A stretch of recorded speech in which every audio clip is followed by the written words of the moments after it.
두 번째 감정이 있을 수 있어. 그지? 아침에 일어났는데 니네들이 행복하기만 한 건 아니잖아. 그리고 또 좀 짜증나고 좀 이런 것도 있을 수 있잖아. 자, 두 번째 감정도 한번 궁금해 보자. 이렇게 해서 또 한 1분 정도 주시고 두 번째 감정 칸으로 다시 또 가보는 거예요. 그렇게 하면 감정은 여러 개가 있다라는 거 얘기할 수도 있고요. 월요일 정도 되면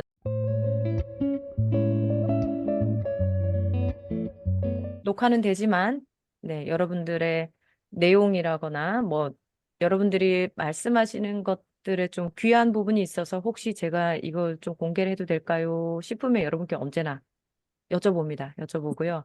여쭤보고 오케이 했지만 그런데 올리지 못한 것들이 더 많아요. 더 많고 그리고 여러분들 얼굴은 다 가려질 겁니다. 가려질 거니까 그 노출에 대한 부분은 마음 놓으셔도 됩니다. 네. 선생님 혹시 관심단 선생님들이 맞아서 참석을 못했지만 그 어, 교실의 마인드풀리스 활동에 대해서 궁금해하시면 그런 분들한테 좀 제공할 수는 있을까요?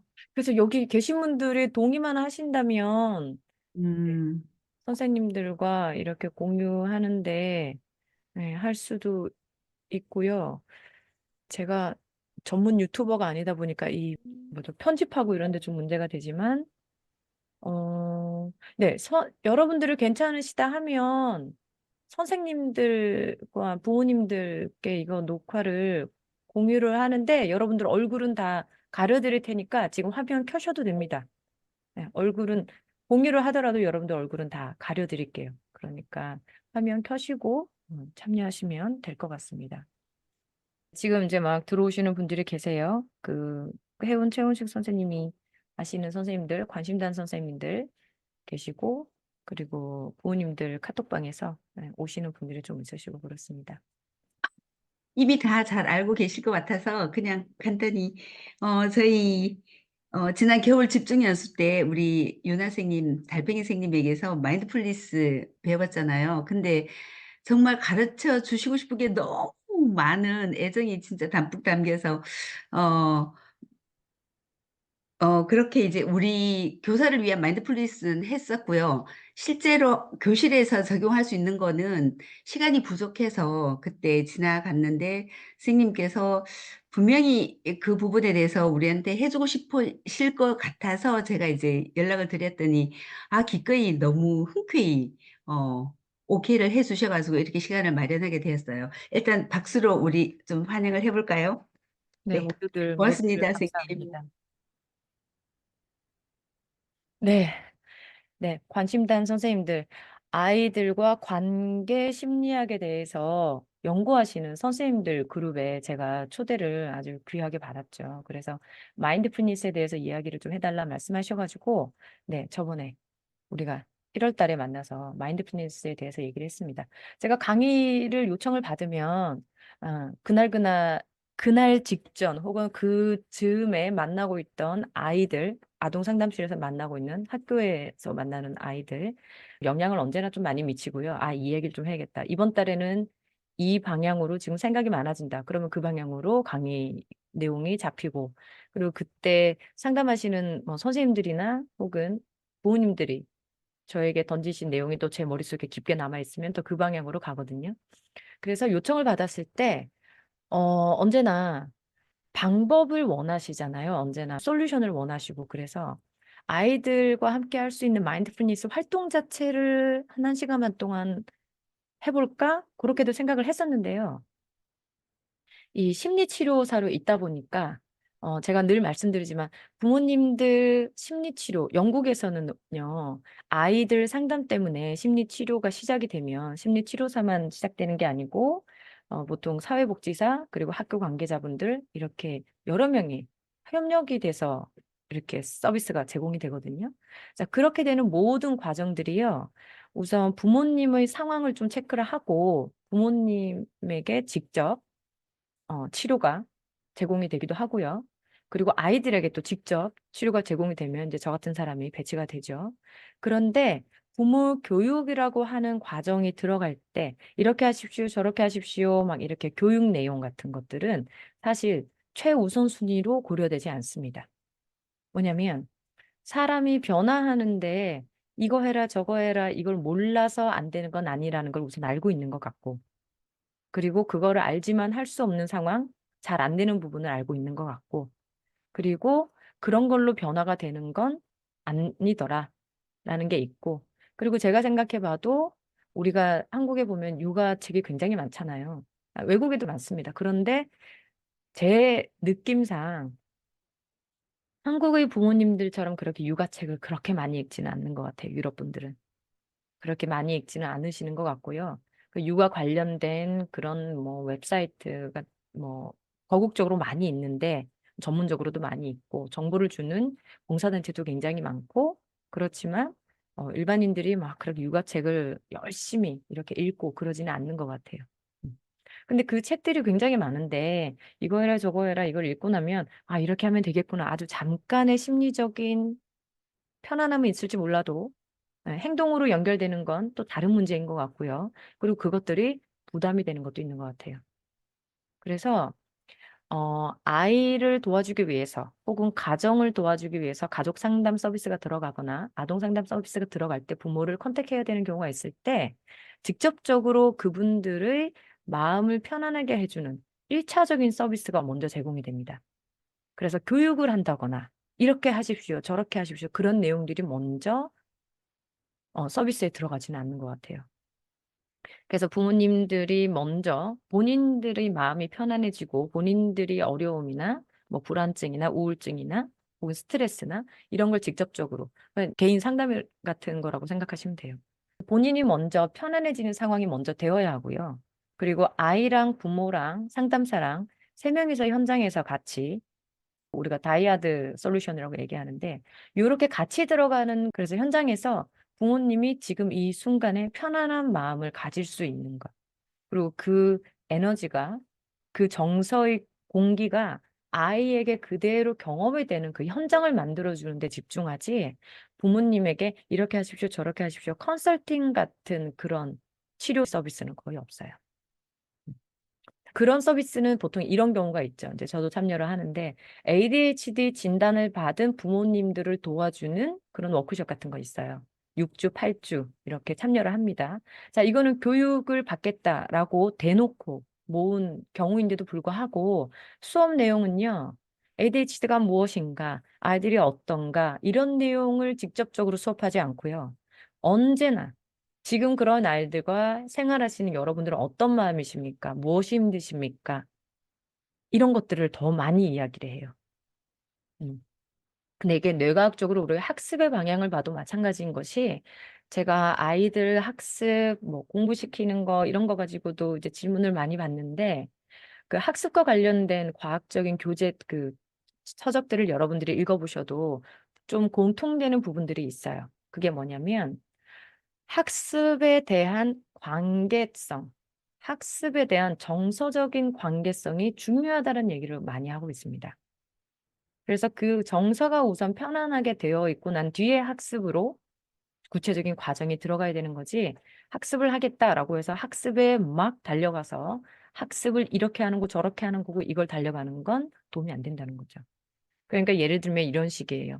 우리가 아이들 나중에 과외를 하게 돼서 과외 선생님을 붙여줄 때 선생님이 오시자마자 자, 12페이지 펴. 저번에 어디까지 했지? 요런 식으로 하는 과외 선생님은 본인이 아무리 일타 강사라 하더라도 조금 아쉽다는 거죠. 뭐냐면 첫 번째 아이에게 요새 공부하는 거 어떠니? 저번 주 숙제하는 거 어땠어? 기분이 어땠어? 오늘 지금 어때? 요즘 컨디션은 좀 어떠니? 이런 걸 먼저 물어봐서 아이가 조금 편안한 상태로 그러니까 정서가 조금 안정이 된 상태의 두뇌를 만들어 놓고 그리고 학습을 들어가는 게 최적이라는 겁니다. 음. 그래서 이제 우리가 저번에 만났을 때 이제 여러분들 선생님들 모셔놓고 마인드풀니스에 대해서 이야기를 해야 되는데 선생님들이 직접 편안한 마음과 마인드풀니스에 대한 체험이 없으면 이 행동들을 아무리 배우셔도 아이들에게는 또다시 뭐가 되냐면 알고 있는 교육적인 내용을 또 그냥 알려주는 기술 전수의 사람일 뿐인 거잖아요. 네, 그렇게 되면 그 현장에서 선생님과 아이들의 상호작용이 일어나는 그 공기, 그러니까 정서적인 분위기를 우리 공기의 분위기라고 얘기를 하자면 그 공기가 우선 잘 만들어져서 서로 간의 정서를 주고받음이 좋아야 되는데 선생님들이 이게 뭔지 모르고 이게 진짜 좋다라는 걸 몸으로 느끼지 못해서 그냥 머리로만 우리 좌뇌적인 머리로 마인드풀니스가 아이들 정서 조절에 좋대. 그러니까 이거 가르쳐 보자. 요렇게만 정서적으로 좌뇌의 상황으로 여러분들의 모든 몸의 분위기가 만들어져 있다면 아이들과 상호작용할 수 있는 그 장에서의 분위기도 좌뇌만 움직일 뿐이에요. 그러면 우린 정서는 우뇌하고 연결이 훨씬 더 많이 되어 있고 좌뇌는 그 처음과 중간과 나중의 단계들에 들어가서 협력을 해주는 상황이 되는 건데 보조적인 역할일 뿐인 거거든요. 좌뇌는. 정서는 우뇌하고 연결이 많이 되어 있기 때문에. 그런데 이제 우리가 지금 좌뇌적으로만 계속 얘기하면 좌뇌적인 분위기의 아이들은 또다시 이건 그냥 학습하고 땡일 뿐이 되는 겁니다. 그죠?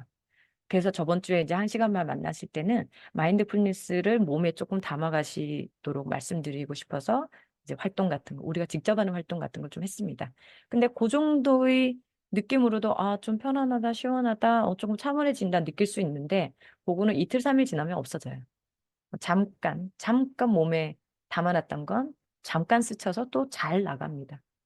그래서 그런 활동들을 좀 오래 하실 필요가 있는데, 그때 이제 마인드풀니스에 대한 느낌을 좀 받으셨고, 그 다음에 이제 오늘은 어떤 거냐면, 그때 수업을 마친 선생님께서 아이들하고 할 수 있는 활동들을 좀 알면 좋겠다라고 말씀하셨습니다. 그날 수업에서는요, 여러분들이 그 어른, 선생님들께서 직접 행동하신 활동들을 아이에게 그대로 하시면 됩니다. 그래서 본인들이 경험하신 걸 아이들과 그 수업 시간에 하시면 되는데, 그래도 우리가 수업 세팅이라는 건 조금 구조화시켜서 좀 배우면 또 도움이 되잖아요. 그리고 그때 배우지 못한 것들 여러 가지 한 열 몇 개, 열 몇 개가 아니라 뭐 수십 가지가 있는데 그중에서 제가 아이들과 해보고 아이들이 좀 편안하게 잘 따라오는 것들이 있으면 좀 선별해서 보여드리는 게 좋겠다 싶었습니다. 선생님들은 아이들하고 생활하시는 교실의 공간에서 이 활동들을 하실 것이고, 이제 오늘 오신 부모님들은 아이들과 활동하는, 잘 지내는 가정에서 이 활동들을 해보시면 좋습니다. 자, 그래서 저번에 했던 강의에서 뭐 조금 도움되는 화면들이 뭐 한두 개밖에 없을 것 같긴 한데, 중간중간 보여드려야 되면 보여드리고요. 그리고 오늘은, 제가 가지고 있는 그 많은 도구들이 있어요. 그래서 영어로 된 도구는 정말 엄청나게, 엄청나게 많아서요. 그러니까 제가 원하는 건 이 세상에 심리 상담사가 없어지는 세상을 제가 원하는 거거든요.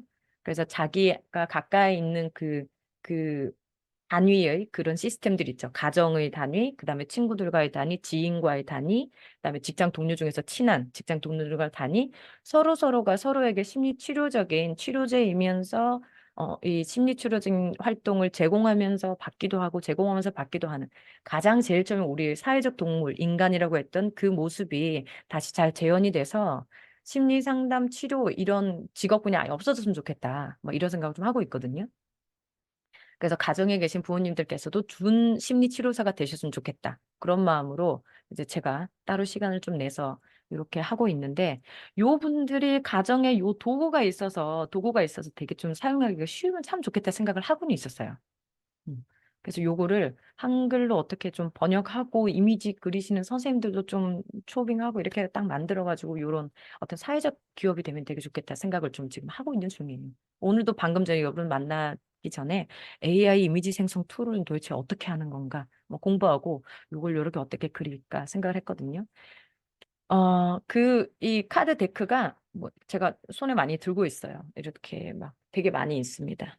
지금 이렇게 되게 많이 있는데 이런 것들 그림 가지고 뭐 이런 내용들이 카드 데크가 너무 많아요. 그래서 사고 싶은 것도 너무 많은데 근데 가지고 있는 것들 중에서 이미 잘 활용하고 있기 때문에 그냥 가지고 있는 것도 있거든요. 그래서 이 사진을 좀 보여드릴 건데 왜냐면 말만 설명해서는 잘 모르실 것 같기도 하고 사진으로 보여드릴 거고 사진이 있는 것들로 그때 10가지 어떤 것들을 알려드려야겠다 구성을 했거든요.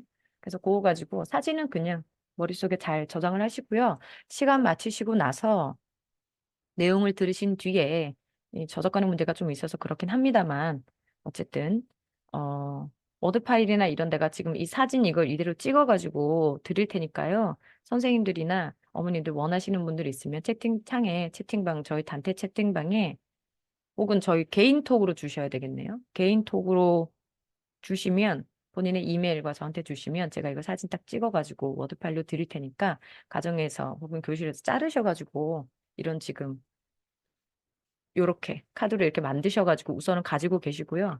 나중에 제가 한글로 요걸 어떻게 만들어가지고 네. 어떻게 좀 해보도록 하겠습니다. 그리고 영어를 아시는 분들이 굉장히 많으셔서 그냥 이대로 붙여만 드려도 영어 읽으시면서 딱 하실 것 같아요. 그냥 이미지로서 바로 우리 오늘 연습을 할 거지만 이미지만 보면 저 활동이었지 바로 생각하실 수 있도록 오늘 연습을 한번 할 겁니다. 이 영어로 된 설명 안 읽어서도 되게끔. 자, 이제 이렇게 해볼게요. 마인드풀니스는 네, 지금 엄청 유명하죠. 네, 명상. 한국에 이제 들어오고 있고요. 작년인가 재작년에 카이스트에서 마인드풀니스 관련 한 저기 뇌 과학적 연구 결과들을 이렇게 연구원을 초빙한다라는 그 광고를 봤습니다. 제가 아는 분이 저한테 보냈어요. 들어와라 한국으로. 그래가지고 아직 못 간다. 이렇게 얘기를 했었거든요. 이제 시작입니다. 이제 그런 연구소가 하나, 둘씩 대학에서도 이제 하기 시작했는데, 제가 있는 영국에는 이미 너무 오랫동안 해왔어요. 뇌과학 기술, 뇌를 찍을 수 있는 뇌 영상 기술이 90년대 말부터 개발이 되면서 그때부터 모든 대학과 기업과 모든 이런 연구소들은 이미 발빠르게 그쪽으로 엄청난 연구비를 쏟아오고 있었습니다. 그리고 그 뇌영상 기술의 그 기계들은 또 진화를 했죠. 그래서 지금은 뇌에서 일어나는 일들을 잘 볼 수 있기 때문에 그게 엄청나게 핫한 분야라서 그래서 그 이후로 이제 신경과학이랑 뇌과학이랑 엄청나게 핫해졌죠. 그래서 지금도 되게 많습니다. 여전히 아직 볼 게 더 많다라고 얘기하고 있는데 어 대학 연구 기관은 말할 것도 없고 이제 글로벌 기업들은 이미 자체적인 연구소를 많이 가지고 있기도 하고요. 그렇습니다. 그래서 마인드풀니스는 뇌에 관한 이야기도 하고 그다음에 뇌에서 일어나는 일들에 대한 신경 전달 물질, 호르몬에 대한 이야기이기도 하고요. 그래서 정신의학이랑 지금 같이 맞물려서 굉장히 핫합니다. 그리고 또 현대 사회로 오면서 묻지마 폭행, 묻지마 범죄, 뭐 설명할 수 없는 범죄들 이런 거 많아지면서 사람의 심리에 대해서 훨씬 더 집중하고 있고 그리고 요새는 또 범죄 심리학과도 엄청 높아졌죠. 예. 정신 건강과 관련된 범죄들이 너무 많이 일어나고 있고 설명이 잘 안 되기 때문에 되게 핫합니다. 그래서 우리의 그 안녕에 대한 분야로 마인드풀니스와 뇌에 관한 이야기들을 되게 많이 하고 있어요. 휴식을 위해서 마인드풀니스, 명상을 많이 하는데 명상의 형태라고 생각하면 여러분들 흔히 이렇게 앉아서 가만히 있는 것들 얘기를 많이 할 겁니다. 그걸 생각을 많이 하실 거예요. 종교적인 형태에서 명상을 많이 알고 계신데 마인드풀니스는 마인드풀니스 명상이라고 얘기하기보다는 마인드풀니스 연습이라고 얘기하시는 게 훨씬 더 정확한 표현일 겁니다. 그래서 마인드풀니스 프랙티스라고 얘기를 많이 해요. 마인드풀니스 메디테이션이라고 얘기하는 것도 많이 하지만 마인드풀니스 프랙티스라고 얘기를 많이 합니다. 그래서 앉아서 하는 명상이 아니라 명상적인 모든 요소들이 있는데 앉아서 하고 누워서 하고 서서 하고 걸으면서도 하고 모든 걸 합니다. 우리가 생각하는 마인드풀니스는 정적인 걸 거야 라고 생각하시지만 동적인 활동들을 많이 합니다. 네. 그리고 지금 유튜브 영상들 많이 보시면 요새는 두뇌 이야기, 치매 이야기, 뭐 뇌의 효율을 높이는 이야기를 많이 할 때 다들 운동 얘기 많이 하는 거 아시죠? 네. 걷는 거 얘기 많이 하고 있고 한때 우리가 근력이 중요하다 그래서 유산소 운동보다는 무산소 운동에 근력 운동을 많이 해야 된다. 막 그거로 열심히 하던 때가 있었는데 지금 다시 유산소 운동으로 온갖 이야기를 돌아가고 있습니다. 네. 뇌를 쉬게 하고 뇌를 효율적으로 발달시키기 위해서 운동 얘기를 지금 되게 많이 하고 있어요. 그러니까 마인드풀니스가 그 뇌에 관련된 이야기를 많이 하고 뇌와 몸의 연결에 대한 이야기를 많이 하기 때문에 운동 이야기를 할 수밖에 없죠. 그래서 마인드풀니스는 정적인 이야기만 하는 게 아니라 동적인 이야기도 많이 합니다. 그래서 움직이는 활동들도 많아요. 자, 우리는 아이들에게 이 정신건강과 학습을 도와줄 정서의 바탕과 그리고 일상생활에서 이 아이가 건강하고 안전하게 지내게 하기 위해서 안정적인 정서의 상태를 이야기해야 되는데 아이들은 가만히 앉아 있는 걸 할 수가 없는 단계잖아요. 그러니까 마인드풀니스를 정적인 활동만으로 구성할 수가 없겠죠. 그래서 활동으로 하는 마인드풀니스 활동이 많습니다. 그 동적인 몸의 움직임으로. 자, 그래서 이제 그것들을 오늘 좀 여러 번 해볼 건데요. 정적인 활동, 동적인 활동 섞어서 하시는 게 답이겠죠. 네. 가만히 있을 때, 그리고 움직일 때. 우리가 아이들이 움직이는 걸 더 좋아하고 본능입니다. 그리고 움직여야 뇌가 발달되기 때문에 그렇구나라고 한번 이해해 보시는 것도 좋을 것 같아요. 그 얘기를 가장 먼저 해드리고 싶었어요. 아이들이 가만히 있게 하는 걸 학교에서 혹은 10대 이전에 우리가 교육을 시키기 시작합니다.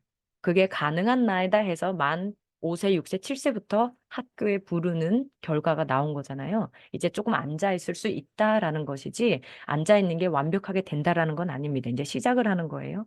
자, 그런데 아이들은 두뇌가 아직 발달이 되지 않았는데 지금 요새 두뇌 얘기하는 거 보면 전부 다 움직이란 얘기를 많이 하고 있고 운동을 많이 해야 된다는 얘기를 하고 있고 손, 발 이런 거 대근육, 소근육을 다 움직여야 두뇌가 발달이 된다라는 건 교사분들은 아실 겁니다. 그죠? 대학 과정에서 이미 많이 배우셨어요.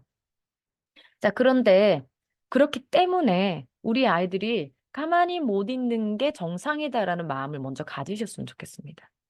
저 아이가 움직이고 싶다라는 건 저 아이 지금 두뇌가 굉장히 과부하가 걸렸거나 두뇌가 지금 잘 안 돌아가서 움직이고 싶어 하는 본능이구나라고 생각하실 수 있으면 너무 좋을 것 같아요. 일면 이해가 좀 되십니까? 네.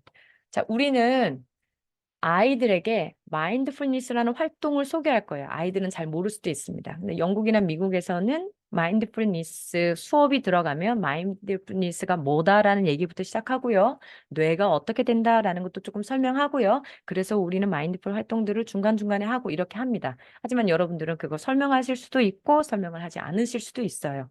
그렇죠? 설명을 하시면 훨씬 더 도움이 되긴 합니다. 왜냐하면 인지 행동 치료는 인지적으로 가이드 주고 행동적으로 가이드 주는 거잖아요.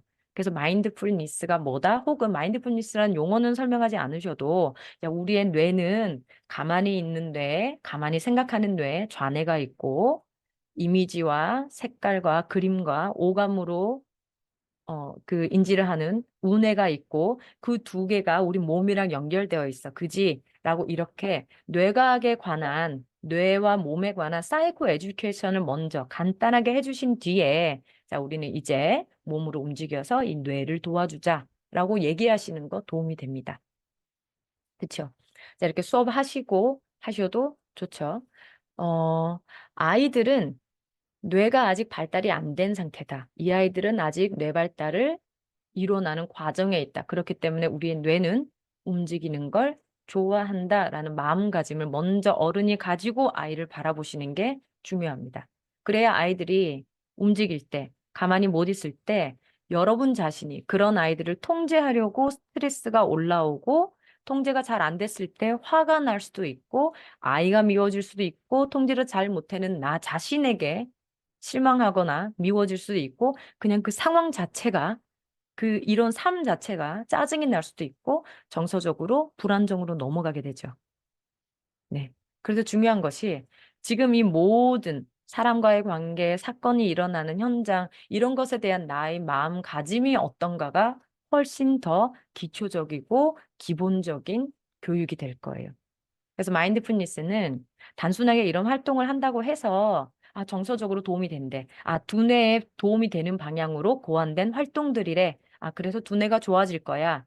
요렇게 하면 약간 수동적인 교육밖에 되지 않고요. 마인드풀니스는 이 모든 상황들을 바라보는 마음가짐, 마음 자세에 대한 교육이 훨씬 더 깊은 분야입니다.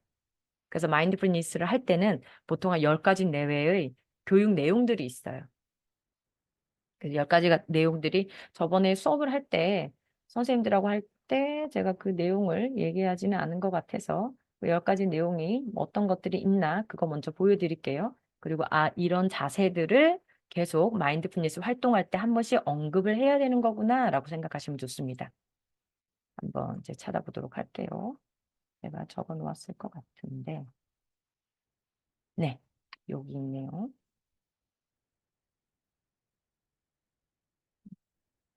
공유 한번 하고 이걸 보시고 나면 이해가 되실 거예요.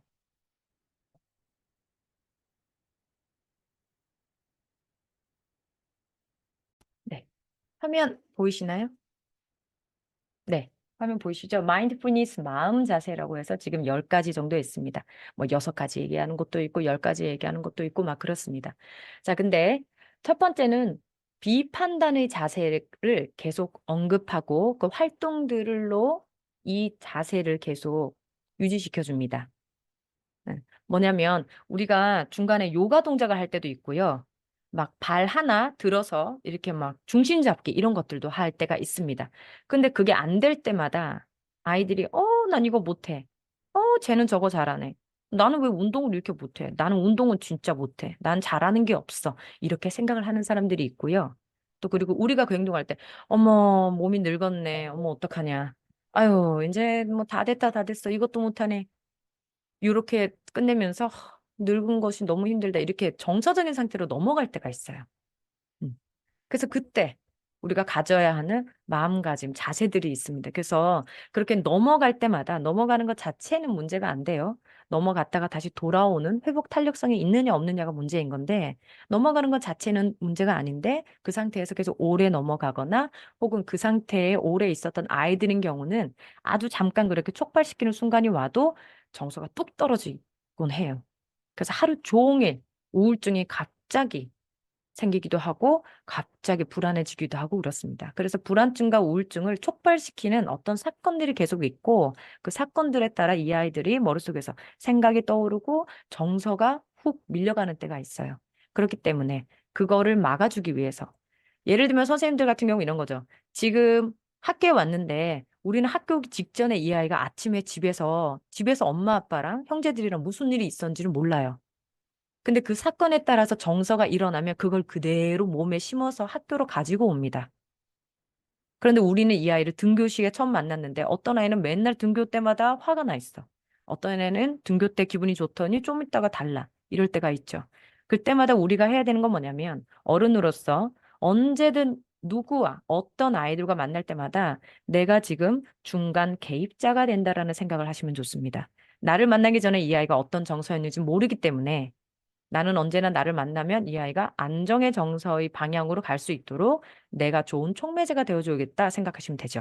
그래서 우리가 마인드풀니스 활동을 할 때 첫 번째, 판단하지 않는 자세를 계속 언급해 주는 게 필요합니다. 자, 이거 한 발로 서 있게 하는데 잘 안 되지? 안 될 수도 있다. 잘 안 되는구나 하고 끝. 잘 안 될 뿐이야. 안 된다고 내가 이상한 것도 아니고 내가 못난 것도 아니고 그냥 지금 잘 안 되는구나. 잘 안 되는구나 하고 끝. 그래서 다른 판단하지 않도록. 판단하지 않고 지금 이 상황을 그대로 보고 마는 것.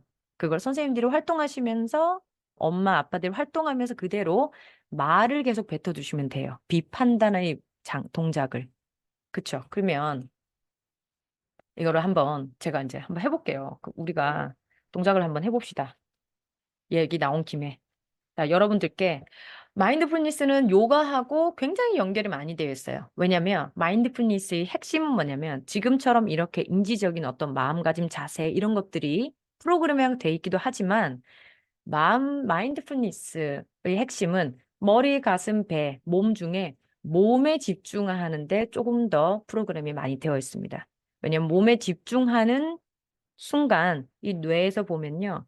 몸의 감각을 집중하는 부분이랑 정서의 공감 능력을 올려주는 부분이랑 같은 부분의 불이 활성화가 되는 게 많이 보이기 때문에 그래요.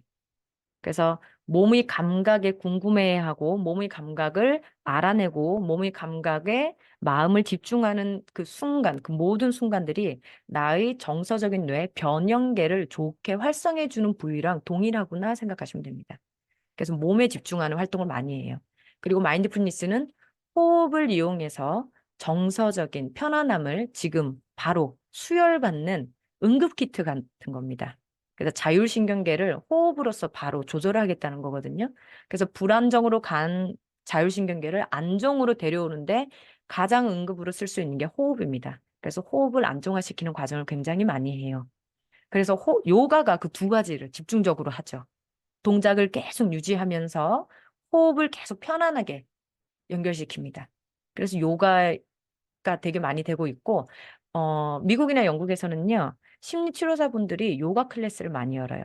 그 요가 클래스 가보시면, 심리치료사분들인데, 몸이 뚱뚱하십니다.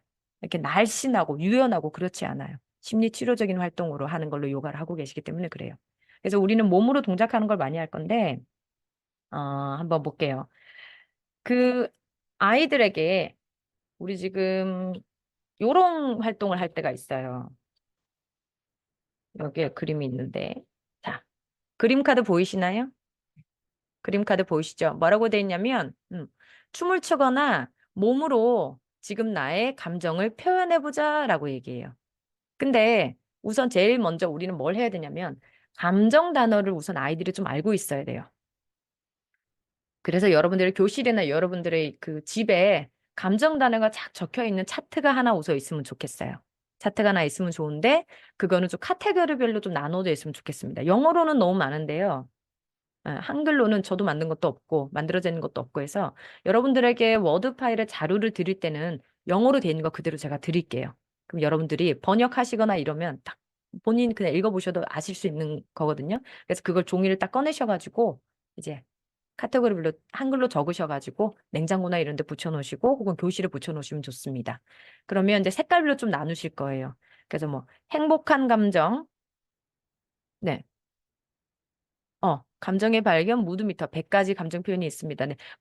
뭐가 있을 겁니다. 뭐가 있을 거예요. 한글로도 뭐 블로그에 나와 있는 것도 알고는 있어요. 근데 제 마음에 쏙 들은 거는 영어로는 잘 돼 있는데 한글로는 잘 안 되어 있는 걸 찾지 못한 경우도 있어서 네. 요게 감정이 수두룩 빽빽 그냥 막 나열만 돼 있으면 찾을 수가 없고요. 한 4가지 혹은 6가지로 카테고리가 나눠져 있으면 좋아요. 첫 번째는 행복한 감정, 슬픈 감정, 화난 감정, 그다음 뭐 이런 감정, 뭐 답답한 감정 이렇게 있죠. 근데 행복한 거 안에는 기쁜 것도 있고 설레는 것도 있고 뭐 신나는 것도 있고 이제 다 들어갈 겁니다. 그래서 가장 큰 카테고리를 6개를 나누셔가지고 하셔도 좋고 아니면 교실이나 방에 그 감정을 한 6개 정도로 이렇게 나누셔가지고 코너에 두신 뒤에 학교에 제일 처음 먼저 아이들이 들어오면 수업 시작하시기 전에 자, 지금 우리 몸에 대해서 관심을 한번 가져두자라고 얘기하셔서 우리 몸, 머리, 어깨, 무릎, 발, 무릎, 노래 부르시고 일어서서 몸을 틀게 하시는 것이 아이들의 정서를 몸으로 배출시키는 데 도움이 됩니다. 그래서 그렇게 하셔도 좋고요. 그다음에 감정 코너들이 이렇게 있어요. 행복한 코너는 저기, 슬픈 코너는 저기, 뭐 화난 코너는 여기, 뭐 이렇게 해가지고 아이들한테 자 지금 내 감정 6가지 중에 어디 부분인지 코너로 가서 다 서봐 이렇게 하면 거기에 모이는 애들이 있어요. 네. 근데 아이들이 뭐가 문제냐면 언제나 긍정적인 감정을 표현해야 된다라는 부담을 가지고 있어요. 왜냐면 우리 어른들이 언제나 뭐라고 얘기했냐면 긍정적으로 생각해. 그런 나쁜 감정 가지는 거 아니야. 화내지 마, 울지 마, 슬퍼하지 마, 짜증내지 마. 이렇게 얘기를 해서 아이들이 언제나 엄마나 어른들이 물어보면 네, 저는 기분이 좋습니다. 저는 행복합니다. 뭐 이렇게 말해야 된다고 교육을 워낙 받아와서 자, 이런 상태가 되면 자기 감정을 잘 인지를 못하기 때문에 외현화, 화가 나고 갑자기 아이들이 몸으로 표현하기 시작하는 상태가 오고 그래서 심리치료를 받아야 되는 상태가 있어요. 그러면 백발백중. 그런 아이들 저를 만나면 그 자기의 그 습관을 빼는데 제가 시간을 많이 써야 됩니다. 자기 감정을 인지할 줄도 모르고요. 그다음에 언제나 교육받아왔던 대답이 무의식적으로 나오기 때문에 아무 의미 없는 말도 많이 하고요. 자기 감정에 대한 인식이 없기 때문에 타인에 대한 인식도 잘 안 되기 때문에 교우 관계에서 언제나 문제가 생기고요. 그래서 사회적 큐, 소셜 큐라고 하는데 그게 우리나라 말로 하면 눈치죠. 눈치가 없어서 인간관계를 잘 못합니다. 그래서 자기 감정에 대한 인식을 솔직하게 하는 게 필요하고 그래서 제가 상담실에서 언제나 얘기할 때는 얘들아 감정은 좋고 나쁘고가 있는 건 아니야. 그냥 편하고 불편한 게 있을 뿐이지. 라고 얘기를 언제나 하고요. 그리고 또 너가 슬픔을 모른다면 나는 내가 슬픈 때 너한테 가지 못할 것 같아. 내가 슬픈데 너는 나의 슬픔을 이해하지 못할 거니까. 라고 얘기하기도 하고 지금 밖에서 친구가 다른 친구를 나쁘게 괴롭히고 있는데 우리는 화가 나야 되지 않을까? 화를 낼 줄 모르는 사람이라면 세상에 정의롭지 않은 많은 일들이 일어나는데 그 일들을 누가 변화시킬 수 있지? 라고 얘기를 합니다. 그래서 화가 나는 것도 중요하고 무서운 느낌이 드는 것도 중요하고 찻길에 차가 싱싱 다니는데 그 차들에 대해서 무서움이 없다면 우리는 굉장히 위험한 상황에 놓이게 될 거야. 우리는 무서움을 가져야 돼. 라고 얘기를 합니다. 그래서 아이들에게 모든 6가지의 테마의 감정들이 다 의미가 있다. 이것들은 중요한 거다. 그리고 감정은 사람마다 다 다른데 사람마다 느끼는 상황이 다르기 때문에 상황에 대해서 우리의 느낌은 다 다를 수 있어. 라고 얘기를 하셔야 되고, 그래서 그 상황에 대해서 내가 어떻게 느끼는지 그 정보를 주는 거야. 감정은 정보인 거지 좋고 나쁘고가 아니다. 라고 먼저 인지치료적으로 설명을 하신 뒤에, 자, 지금 오늘 아침 학교 오기 전에 선생님들이 얘기하시면 돼요. 선생님 오늘 아침 오는데 늦어가지고 얼마나 긴장돼가지고 마음이 콩닥콩닥 가지고 왔는지 알아? 지금 선생님은 기분이 너무 불편하고 불안하고 초조해. 선생님은 오늘 그렇게 하루를 시작하고 있어. 자, 너네들은 오늘 오기 전에 집에서 어땠고 학교에 오는 길에 어떤 일이 있었는지 모르겠지만 그 사건과 너네들의 아침에 대한 너네들 느낌을 알고 싶다. 그럼 선생님 먼저 제일 먼저 초조하고 불편한 칸으로 딱 가시고요. 그다음에 너희들도 한번 자 1분 정도 시간을 줄 테니까 오늘 아침에 학교 오기 전에 무슨 일이 있었나? 아침에 눈 떠서 밥 먹고 옷 입고 걸어서 혹은 학교 타고 여기까지 왔는데 너네들 기분이 어떤지 생각을 할 시간을 주시고요. 그리고 자신의 감정의 코너에 한번 가보자. 이렇게 하셔서 다 가시게 하면 그러고 나서 이제 중요한 건 옆에 아이들, 아, 나만 이렇지 않네. 연결되는 게 되게 중요해요. 음. 인간의 그 정서가 심각해지는 게 지금 혼자 고립되는 데서 굉장히 많이 오거든요. 네. 그래서 사회적 지지가 중요하다라는 거, 그거 우리 이제 연구 모임에서도 얘기를 많이 하는데, 제 말이 끊기는군요. 그쵸? 네. 그러면 좀 천천히. 끊길 때 안정은님하고 하진주님이 끊겼다고 저한테 표시 좀 해주세요. 소리가 제 화면에 지금 안정은님과 하진주님과 권주영님이 보이거든요. 네. 세 분께서 끊겼으면 그냥 네, 이렇게 아니면 그냥 이렇게만 해주시면 끊겼으면 이러고 다시 돌아오면 오케이 해주시면 제가 했던 말을 한 번 더 반복한다든지 천천히 한다든지 그렇게 할게요. 세 분이 좀 바로미터로 알려주십시오. 자, 그래서 코너에 가게 하고, 그 다음에 혼자 있을 수도 있어요. 혼자 있는 아이가 있을 때는 선생님께서 그 아이 옆으로 가시면 됩니다. 내가 아침에 올 때 이런 이런 느낌이 나도 있었거든. 왜냐면 감정이 하나만 있지 않잖아, 얘들아. 선생님이 하나만 있는 게 아니거든. 그래서 아이들은 감정은 다양하고 한 번에 복잡한 감정들이 일어날 수 있고 나는 엄마가 좋으면서도 엄마가 무섭고 엄마가 편안하면서도 엄마가 힘들고 이런 모든 감정을 동시에 가지고 있다는 게 심리치료실에서 아주 깊이 있게 프로그래밍이 되거든요. 그걸 받아들이고 인정하는 것들 필요하기 때문에 선생님들께서 그런 사이코 에듀케이션을 하셔서 아이들이 감정은 이런 거구나. 감정을 느끼는 게 잘못이 아니구나. 이런 걸 계속 배워야 됩니다. 그래서 코너에 가서 하기도 하셔도 됐고 이 감정을 인지하는 활동은 정말 어린아이들이 많이 해야 돼요. 근데 이렇게 꼭 프로그램으로 고안이 돼야 되느냐?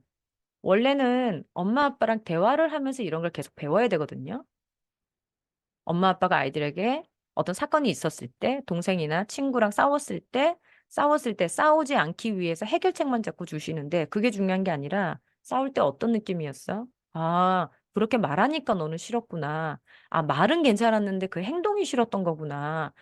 네 감정이 그때 그렇게 변했구나. 이렇게 계속 깊이 있는 대화를 하셨어야 돼요.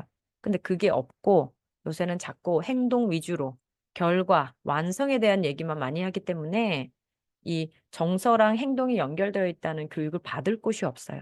그래서 아이들은 뭔지도 모르고 터져버리고 행운이 있는 아이들은 저 같은 심리치료사를 만나면 그 과정을 깊이 있게 교육을 받죠. 그리고 치유도 받고. 그래서 그런 것들을 하시는데 중요한 건 감정인지가 굉장히 중요하다라는 거. 감정인지가 언제나 중요하고 그리고 뭐 영국이나 미국에서는 이런 수업들도 많이 합니다. 처음 학교에 들어오면 기분 좋게 시작하게 몸으로 움직이는 활동을 해주기도 하지만 지금 감정이 어떤지 찾아보자라는 걸 아주 간단하게 1, 2분 동안 하기도 합니다. 그게 그 우리의 뭐죠? 정서지능을 개발하는데 시작이기 때문에 그래요. 그래서 오시면 기분이 어떤지 물어보시고요. 자, 그리고 그 자리에서 자, 지금 그 기분을 우리 몸으로 표현해 보자 이렇게 합니다. 근데 여러분, 요런 활동 우리 해본 적이 없잖아요. 그쵸? 그래서 요거 한 번 한다고 아이들이 잘 못해요, 행동. 그래서 한번 소개해봤더니 애들이 막 당황해하고 못하더라. 아, 이거 오늘 소개받은 겁니다. 그래서 운동이라고 생각하셔야 돼요. 마인드풀니스 프랙티스는 연습입니다. 그래서 이것도 달리기 하는 것처럼 아, 계속 좀 경험이 돼야 되겠구나. 그래서 오늘 알려드리는 것들을 한 번 하고 그만두지 마시고요. 언제나 두 번 정도.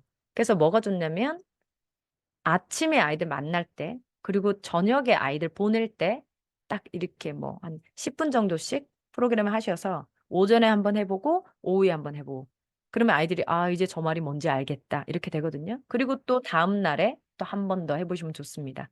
그래서 아이들은 이제 코너에 가시게 하거나, 이렇게 뭐 종이 가지고 하실 거면 지금 내 감정이 어떠니 서로 말해볼래? 뭐 이렇게 하셔도 좋고. 근데 몸을 움직이는 게 좋으니까 다들 일어서서 마인드풀니스 행동하실 때는 일어서서 하시는 게 되게 좋습니다. 그래서 가셔서 코너로 이렇게 가보자. 이렇게 해서 옆에 친구들, 나랑 비슷한 감정 오늘 많다, 그지? 이렇게 하셔도 되고. 그리고 그 감정은 아니고 또 두 번째 감정이 있을 수 있어, 그지? 아침에 일어났는데 니네들이 행복하기만 한 건 아니잖아. 그리고 또 좀 짜증나고 좀 이런 것도 있을 수 있잖아요. 자, 두 번째 감정 또 한번 궁금해 보자. 이렇게 해서 또 한 1분 정도 주시고 두 번째 감정 칸으로 다시 또 가보는 거예요. 그렇게 하면 감정은 여러 개가 있다라는 거 얘기할 수도 있고요. 월요일 정도 되면 주말 동안 다들 어떻게 보냈니? 라고 하셔서 주말에 좋았던 일 하나 기억해 보자. 그러고 나서 좋았던 일 칸으로 다 가도 되고 주말 동안에 좀 섭섭했고 서운했거나 화나는 일도 있었을 거야. 그 칸으로 한번 가보자. 그때 슬픈 칸에 가는 애들, 화나는 거에 가는 애들, 그다음에 뭐 무서웠던 사건이 있어서 무서운 칸에 가는 애들 이렇게 나뉠 겁니다. 그래서 언제나 아이들이 생각하는 긍정의 감정, 부정의 감정 그거 두 개를 아예 딱 나누셔서 긍정에도 가보고 부정에도 가보게 그렇게 세팅하셔도 괜찮아요. 그래서 첫 번째 감정, 두 번째 감정 찾는 과정을 하셔도 되고. 자, 그렇게 코너 칸에 가고 나면요. 아이들이 이제 섰죠. 그래서 옆에 애들, 나랑 비슷한 감정 있는 애들, 서로 얘기해도 됩니다. 너도 그 느낌 가졌어? 나도 그 느낌 가졌어? 서로 얘기하면서 악수하게 하셔도 돼요. 터치는 굉장히 중요한 심리 안정을 도와주는 인간에게 굉장히 중요한 겁니다. 근데 이게 참 안타까운 것들이 자폐 스펙트럼에 있는 아이들은 터치를 굉장히 민감하게 생각하고 싫어해요. 네, 그래서 이제 도움받을 도구들이 점점 좀 사라지죠. 자폐 성향 있는 아이들. 그리고 여러분들이 만나는 모든 학교의 아이들이나 가정의 아이들은 자폐 스펙트럼에 있습니다. 그래서 자폐 진단을 받지 않아도 자폐 스펙트럼에 있는 아이들인데 우리가 모르는 경우가 많아요. 그래서 감각이 예민한 아이들은 보통 자폐 스펙트럼으로 들어가는 확률이 좀 높기는 해요. 감각이 예민한 아이들. 그냥 본인이 기질적으로 감각이 예민한 아이들도 있습니다. 네. 근데 그 경우 진단을 받았건 안 받았건 상관없죠. 왜? 도와줘야 되는 길은 하나잖아요. 안정의 방향으로 가게 도와주는 거니까 진단 받았든 안 받았든 상관없습니다. 자, 그래서 아이들에게 서로 악수를 하든지 서로 어깨 터치를 하든지 야, 너도 오늘 아침에 짜증나는 일이 있었어. 나도 그랬어. 너도 그랬어. 나도 그랬어. 서로 이름 부르면서 눈 쳐다보고 같은 이야기 해서 서로 연결되게 만들어 주시면 그 아이들이 오늘 하루 종일 놀 때 걔네들끼리 노는 경향이 좀 있어요. 연결됐던 아이들끼리 만나서 노는 경향이 있어요. 자, 우리는 아이들이 혼자가 되지 않도록 가르쳐야 돼요. 소셜 애니멀로 만들어야 되기 때문에 이 그룹을 만들어주고 혼자가 남지 않도록 해줘야 되거든요. 그래서 아침에 서로 연결되어 있고 나한테 관심 있는 애들이 있고 내 눈을 쳐다보고 대화를 했다는 게 좋은 심리적 정서로 들어가고 나면 하루가 좀 달라집니다. 그래서 우리는 우리 공간에 들어오는 사람들과 어느 정도 지정된 시간 동안 오래 있어야 된다면 가장 처음 만났을 때 서로 연결돼서 심리적인 안정을 세팅해 두는데 총력을 가할 필요가 있어요. 그래야 하루가 좀 좋아집니다. 그래서 우리는 아침에 애들 만나면 두뇌랑 몸이랑 연결시켜 두고요. 그래서 학습 잘 되도록 해주고 학습한 내용들은 몸으로도 잘 발현이 되도록 도와주고요. 그리고 이 심리적 정서가 안정이 되지 않으면 학습이 잘 안 되고 정서가 안정이 되지 않으면 다른 사람하고 대화 나누고 상호작용도 잘 안 됩니다. 선생님하고 얘기해도 싸우게 되고 친구들이랑도 싸우게 되고 막 이러거든요. 그래서 그 모든 것들을 고려해서 서로 연결되는 시간으로 좀 만들어 주시는 게 좋아요. 그때 필요한 건 터치. 사람과 연결에 가장 중요한 건 옥시토신을 만들게 하는 터치가 중요한데 서로 싫어할 수도 있으니까 그걸 소셜 스킬에 넣으면 어떻게 되냐면 자, 같은 그룹에 있는 아이들끼리 이제 너도 그 느낌이었어. 나도 그 느낌이었어. 우리 똑같네. 라고 얘기할 거야. 그런데 그때 해야 될 규칙이 뭐냐면 서로 눈 쳐다보고 이야기하고 두 번째는 악수할래? 어깨 터치할까? 물어보고 하는 거야. 라고 이걸 소셜 스킬로 알려주셔야 돼요. 그래서 타인의 몸에 대해서 존중하는 스킬이 언제나 들어가야 됩니다. 괜히 지 맘대로 만지고 지 맘대로 뒤통수 치고 지 맘대로 이러는데 상대가 아프다 그러는데 야, 뭐가 아프냐? 그게 뭐가 아프냐? 이런 애들이 있어요. 네, 좋지 않죠. 아프다고 짜증난 애는 심리적으로 오늘 이제 불안정으로 가고요. 그러면 계속 오늘 하루 종일 틱틱댈 겁니다. 하루 종일 틱틱댈 거예요. 힘들죠. 얘만 도와주는 게 아니라 계속 이렇게 행동하는 아이도 나중에는 친구가 사라져요. 왜냐면 폭군처럼 행동하기 때문에. 근데 이 아이가 힘이 있었다. 그러면 이제 거의 뭐 왕처럼 군림하니까 문제가 되는 거거든요. 그러니까 이 아이도 지금 그 행동이 차단을 좀 받아야 되고 그것 때문에 기분 나빴던 아이도 치유를 받아야 돼요. 그렇기 때문에 이걸 잘 세팅을 하시는 게 중요해요. 처음에 세팅했을 땐 시간이 오래 걸리지만 아이들은 진짜 빨리 배워요. 그래서 세팅하고 나서 저녁 때 하면 또 빨라집니다. 자, 옆에 있는 아이들이랑 이제 너도 그 느낌이야, 나도 그 느낌이야, 우리 똑같네 하면서 한 명씩 다 인사할 거야. 눈 보고 누구야, 너도 그 느낌이야, 나도 짜증났어, 우리 똑같네. 그다음에 자, 그다음에 뭐 하이파이브 할래? 아니면 어깨 터치할까? 아니면 악수할까? 물어봐서 악수. 악수할 거면 이렇게, 하이파이브 할 거면 이렇게 해가지고 서로 터치 하고 마무리. 이렇게 하고 이제 오면 되거든요.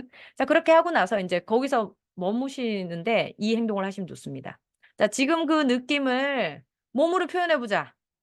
우리는 지금 모두 다 말을 할 수 없는 사람들이다. 우리는 오늘 그 입이 헐어서 말을 할 수가 없다. 자, 그렇게 되면 지금 이 느낌을 몸으로 어떻게 표현할까? 그럼 선생님 먼저 하셔야 돼요. 나는 짜증이 났는데 몸이 어떠냐면 덜덜덜덜 떨려. 나는 짜증이 나서 떨려. 자, 슬픈 아이들은 어떤 느낌이 있을까? 선생님 한번 생각해 볼게요. 왜냐면 어린아이들이 처음 이거를 잘 못해서 그래요. 그래서 선생님 좀 해주는 게 좀 슬프니까 나는 너무 몸이 처져. 후, 뭐 이렇게 될 수도 있거든요. 그래서 이제 자기 화가 나는 아이들은 뾰족뾰족해. 예! 예! 아우, 화가 나!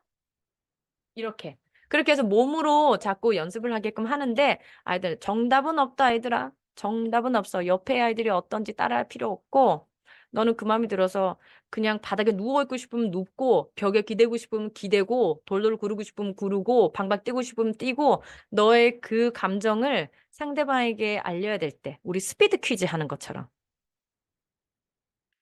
어떻게 알려야 될까? 이렇게 해서 그 감정을 몸으로 표현해봐. 이렇게 하시면 선생님들이, 너는 지금 짜증이 났다는 얘기구나. 그 아이 몸을 행동하면. 그 감정 코너에 갔으니까.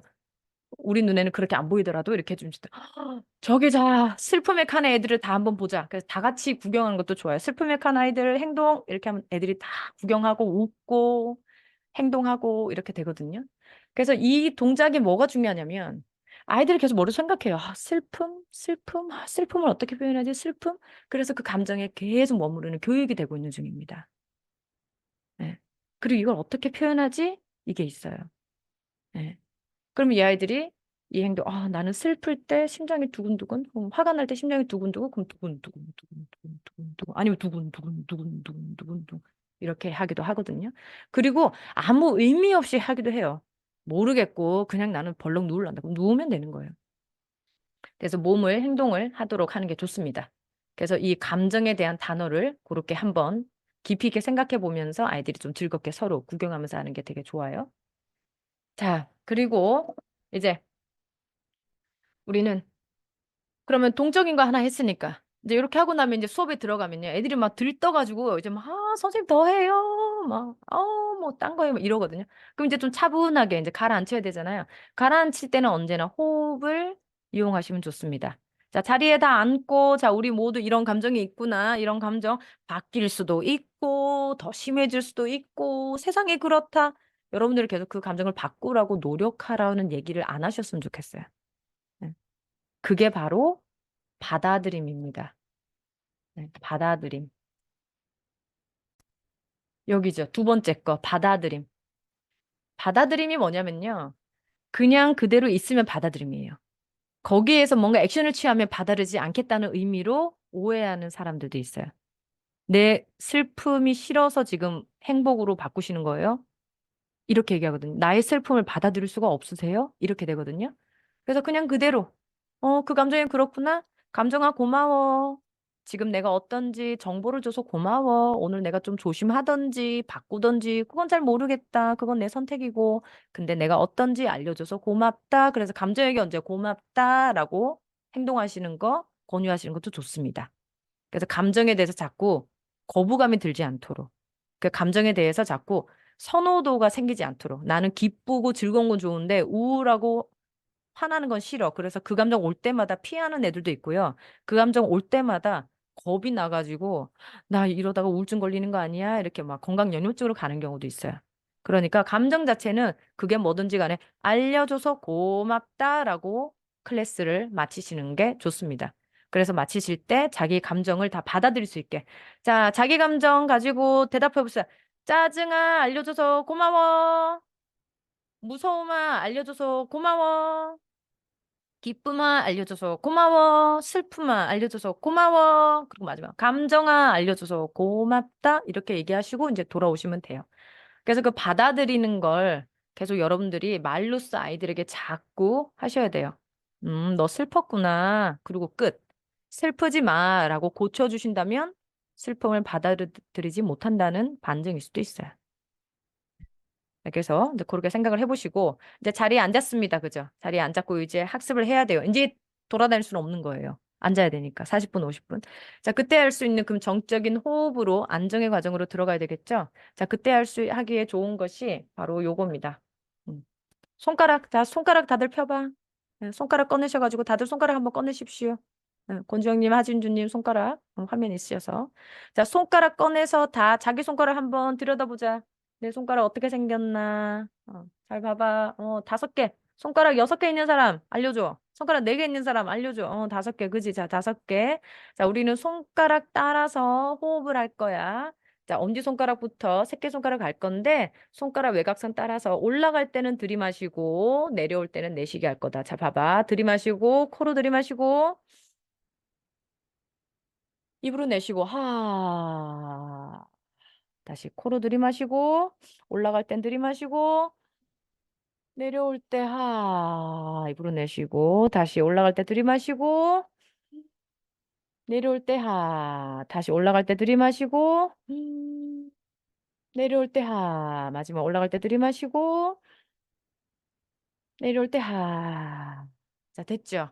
자, 이거 할 때 이거 방법 숙지하느라 온몸 깊이 호흡이 안 됐을 거예요. 자, 이제 다른 손 꺼내라고 하셔가지고 이제 눈을 감고 자기 속도대로 할 건데 우리는 개미라서 혹은 달팽이라서 달팽이가 손가락을 기어가는데 천천히 갈다 천천히 내려오니까 가장 천천히 느린 달팽이로 숨을 쉬어보자 해서 자 눈을 감으시고요. 눈을 감으시고 다른 손가락으로 다시 또 손가락 따라가기 천천히 기어가자. 올라갈 땐 숨 들이마시고 내려올 때는 입으로 하. 다시 들이마시고 하라고 소리를 내야 아이들이 호흡을 하는 걸 알 수가 있어요. 하. 눈을 감고 아유 달팽이 누구 달팽이 되게 빠르네. 음. 하.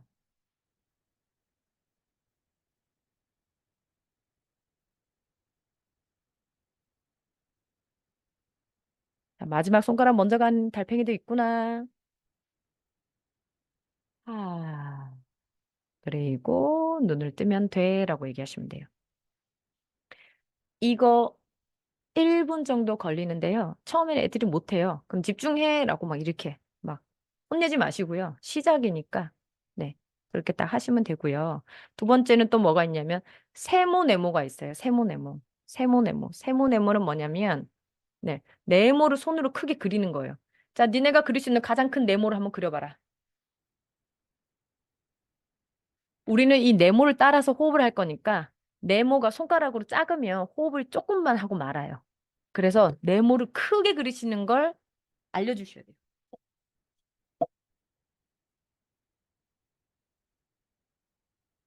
이렇게. 자, 이렇게 해서 자, 이제부터 올라갈 때 숨을 들이마시고 옆으로 갈 때는 내쉬고 또 내려올 때 숨 들이마시고 옆으로 갈 때 내쉬고 하는데 이게 방법이 여러 개가 있는데요. 어떤 마인드풀니스는 뭐가 있냐면 숨 들이마시는 거 4초, 참는 거 4초, 내쉬는 거 뭐 7초 뭐 이렇게 하기도 하거든요. 그런 방법들이 있는데 자, 우리가 숨 들이마시고 자, 네모로 크게 그리는데 호흡하면서 그려보자. 숨 들이마시고 참고 내쉬고 후. 자, 첫 번째면 숨 들이마시고 참고 내쉬고 후. 다시 한번 숨 들이마시고 참고 후. 내쉬고. 이 몸을 계속 움직이면서 호흡을 조절해 가면서 지금 안정으로 들어가고 있는 중이에요. 음. 이걸 세모로 하기도 해요. 세모로 해도 똑같겠죠. 숨 들이마시고 참고 내쉬고 들이마시고 참고 내쉬고 그래서 가장 큰 세모를 그리고 네모를 그리면서 할 수도 있고요. 그리고 뭐 꽃잎 모양으로 하기도 합니다. 이렇게 꽃잎 모양으로 꽃잎 그리기 할 거야. 가장 큰 꽃잎 몸으로 그리기를 합니다. 그리고 여기 그림에는 없는데 제가 하는 거 좋은 거 뭐냐면 팔자 그리기가 좋아요. 팔자. 팔자를 몸으로 그리면서 숨 들이마시고 내쉬고 들이마시고 하 들이마시고 하 이렇게 해주면 몸을 크게 움직이는 건 아이들의 시선이 커지는데도 도움이 되고요. 상담실에 가면 딱 표가 나거든요. 손가락으로 조금 그리는 애들은요. 좀 있다가 그림 그 치료에 들어가면 그림도 작게 그리고요. 생각도 좁아져요. 그래서 제가 큰 종이를 준비를 해서 크게 그리게 하면요. 생각이 달라져요. 네. 요게 이제 여러분들이 이제 상담을 해 보시면 임상을 하면 이게 계속 쌓이거든요. 그래서 이게 제가 종이를 보통 큰 종이를 준비만 해 놓습니다, 큰 종이를. 근데 딱 큰 종이 주는데 작게 그리는 애들이 있어요. 그러면 종이에다가 크게 그린 동그라미, 세모, 네모 그리기 연습을 먼저 시키고 나서 말을 하게 시키면 말이 달라져요. 조금 여유가 생기고 달라집니다. 그래서 이게 아주 좁은 시야로 보던 사람이 넓은 시야로 본다는 거, 이게 이미지하고도 굉장히 연결이 되어 있다. 이렇게 생각하시면 되거든요. 자, 그래서 이제 우리는 이제 요 몸을 이용해서 계속 호흡이랑 연결하시는 거, 이런 거는 자리에 앉아서도 할 수 있고, 일어나서 하는 거는 할 수도 있어요. 그리고 또 일어나서 했을 때 자기 감정을 표현해봐라고 얘기하는 것 중에 또 좋은 게 뭐냐면, 어, 지금 아침에 일어났을 때 너가 동물이라면 어떤 동물이 되고 싶어? 얘기하지 말고 그걸 행동으로 보여줘 얘기하면 되거든요.